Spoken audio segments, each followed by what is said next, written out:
সুপ্রিয় দর্শক, আপনারা যে ভদ্রলোকটিকে দেখতে পাচ্ছেন বিলের মাঝে হাঁটু পানির মধ্যে দাঁড়িয়ে গরু চড়াচ্ছেন বা ঘাস খাওয়াচ্ছেন, তিনি একজন আলিয়া মাদ্রাসার শিক্ষক। তিনি একজন দায়িত্ব সচেতন পরিশ্রমী মানুষ। তিনি পরিশ্রম আর ভালোবাসার জীবন্ত এক উদাহরণ। তার নাম মোহাম্মদ হুমায়ুন দাড়িয়া, কোটালীপাড়া, গোপালগঞ্জ। তিনি শিক্ষকতার পাশাপাশি ও কাজের ফাঁকে ফাঁকে তিনি তার নিজের গরুগুলোকে খেয়াল রাখছেন। সময় মতো প্রকৃতির সাথে বেড়ে ওঠা সবুজ ঘাস তার গরুগুলোকে খাওয়াই নিচ্ছেন, যেন তারা সুস্থ থাকে। এই দায়িত্ববোধই তার জীবনের আসল সফলতার চাবি।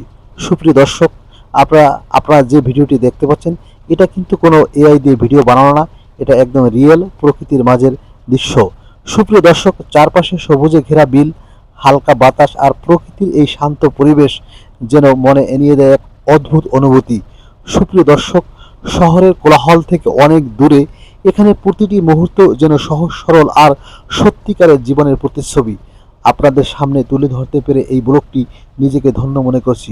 সুপ্রিয় দর্শক, এই দৃশ্য আমাদেরকে মনে করিয়ে দেয়, জীবন যতই ব্যস্ত হোক, দায়িত্ব আর ভালোবাসা থাকলে প্রতিটি কাজই হয়ে ওঠে আনন্দের।